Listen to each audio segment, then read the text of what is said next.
பிரைஸ்லாம் கர்த்தருக்கு ஸ்தோத்திரம்ன்றதாக மீண்டும் நம்ம சில வார்த்தைகளை பார்ப்போம். இதனால் போராட்டம் வருது, நமக்கு எதனால் போராட்டங்கள் வருது? நிறைய காரியங்கள் இருக்குது. போராட்டத்துக்கு காரணம் சொல்ல வேண்டியதே இல்லை, எல்லாத்துக்கும் போராட்டம் தான் இல்லையா? பாருங்கள், ஏசாயா 51:14, எபிரேயர் 12:1, பாரமான யாவற்றையும் தள்ளி நம்ம என்ன செய்யணும்? ஓடணுமா? அது மட்டும் இல்லை, நம்ம வாக்குத்தத்தத்தில் மூலம் வரும் போராட்டங்கள். வாக்குத்தத்தத்தில் கூட போராட்டம் தான். வாக்குத்தத்தம் வருது இல்லையா நம்மளுக்கு, அதை நம்ம கடைப்பிடிக்கும் போது கூட நம்மளுக்கு அநேக போராட்டங்கள் வருமா. அப்போ பாருங்க, நம்ம பாவமான பாரத்தை எல்லாம் தூக்கி தள்ளிட்டு ஓடணுமா. கலாத்தியர் 4:23 சொல்லப்பட்டிருக்குது, பாவ பாரங்கள். நம்ம வாக்குத்தத்தத்தின் சந்ததி நம்ம இல்லையா, அதனால் வாக்குத்தத்தின் சந்ததியாக இருந்தால் கூட நமக்கு அநேக போராட்டங்கள் இருக்குது. அதனால் நம்ம என்ன செய்யணும்? ரொம்ப ஜாக்கிரதையாக நம்ம ஒரு ஸ்டெப் வைக்கும்போது ரொம்ப ஜாக்கிரதையாக வைக்கணும். நம்ம தீவிரமாக அண்ணா சொல்கிறார் ஆண்டவர், போராட்டத்தில் மாதிரி நம்ம தீவிரமாக என்ன செய்வார்? விடுவிப்பார். அந்த போராட்டத்தில் அவர் வாக்குத்தத்துக்கு மூலமாக அந்த போராட்டம் வந்தால் கூட அவர் என்ன செய்வாரா? தெரிந்து கொண்ட நம்ம நெருங்கி நிற்கிற பாரத்திலேருந்து நம்ம தீவிரமாக அவர் நம்மளை விடுவிப்பாராம். நம்மளை விடுவிக்கிற தேவனாக அவர் இருக்கிறார். போராட்டம் எந்த போராட்டம் வந்தாலும் சரி, நம்மளுக்கு ஓடி விடுவிக்கிற தேவன் இயேசு மாத்திரமே. அது மட்டும் இல்லை, ஆரோக்கியத்தில் இருக்கிற நம்ம ஆராதிக்கிறோம் இல்லையா, நம்ம ஆரோக்கியமாக ஆராதிக்கும் கூட போராட்டம் வரும். போராட்டம் பயந்துக்கூடாது, அதுக்காக ஆராதனை நிறுத்ததோ அதெல்லாம் இருக்கக்கூடாது. ஆராதனை பண்ணும்போது கூட நமக்கு போராட்டம் வரும். அதில் சோர்ந்து போக நம்ம என்ன செய்யணும்? ஆராதிச்சுட்டே இருக்கணும். எந்த கஷ்டமாக வந்தாலும் ஆராதிக்கிறதுல நிறுத்தக்கூடாது இல்லையா? இந்த ஆண்டவர் சொல்கிறாரு, அக்கினியின் பேரில் பற்றாது. யோபு பாருங்கள், யோபுக்கு இந்த விசுவாசம் போராட்டம் வந்துச்சு, பரீட்சை, விசுவாசத்தில் பரீட்சை அவனுக்கு இல்லையா, யோபுக்கு. அப்போது அவன் விசுவாசமாக இருந்தாலும் பரீட்சை வரதான் செய்யும். ஆனாலும் ஆண்டவர் அதுலேருந்து என்ன செய்கிறார்? தீவிரமாக ஓடி நம்மளை விடுவிக்கிறார். தெரியுங்களா? அதுக்கடுத்தது பசுத்த பண்ணாலும் போராட்டம், பசுத்தத்துக்கும் போராட்டம். பவுலும் சீலாவும் பாருங்கள், அங்கே சிறைச்சாலையில் இருந்தாங்க, ஜெபிச்சு இருந்தாங்க, அவங்களுக்கும் ஒரு போராட்டம் தான்.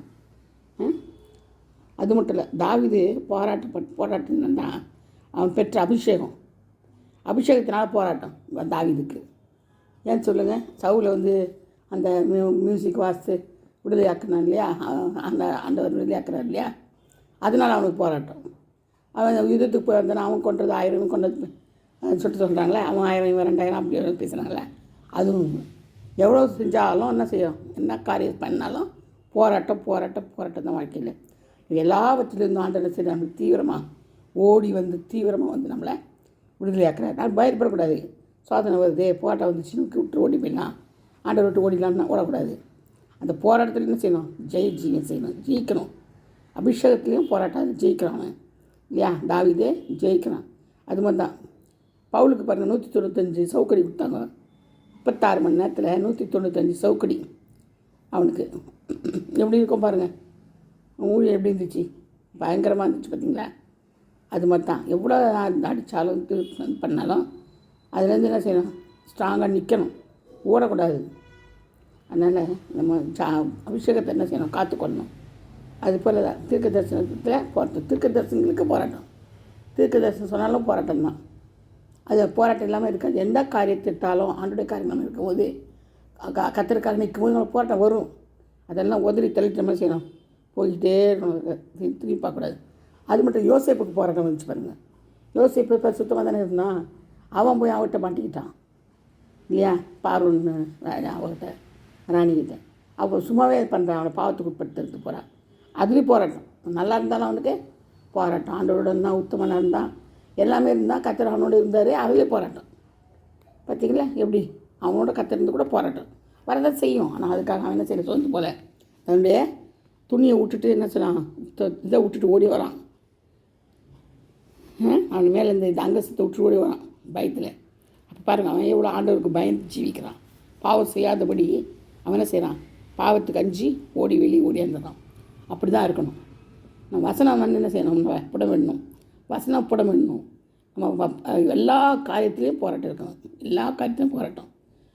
என்ன எதில் போராட்டம்? மொத்தம் நம்மளுக்கு 7-8 போராட்டம் இருக்குது. 1-2 போராட்டம் வராது. வசனத்தை நம்ம கடைபிடிச்சாலும் போராட்டம் தான் வரும். பரலோக தரிசனம் கண்டாலும் அதுலேயும் போராட்டம் வரும். வாக்குத்தத்தத்தில் போராட்டம் வரும். பசுத்தத்தில் போராட்டம் வரும். நான் எல்லாத்துலேயும் என்ன செய்யணும், ஒரு 7-8 போராட்டம் வந்து பாருங்கள். அது நம்ம என்ன செய்யணும், எல்லாவற்றிலும் ஜெயிக்கிறதுக்கு கிருவாண்ட தரணும், கிருவையை கேட்டு பெற்றுக்கொள்ளணும், அபிஷேகத்தை பெற்றுக்கொள்ளணும்.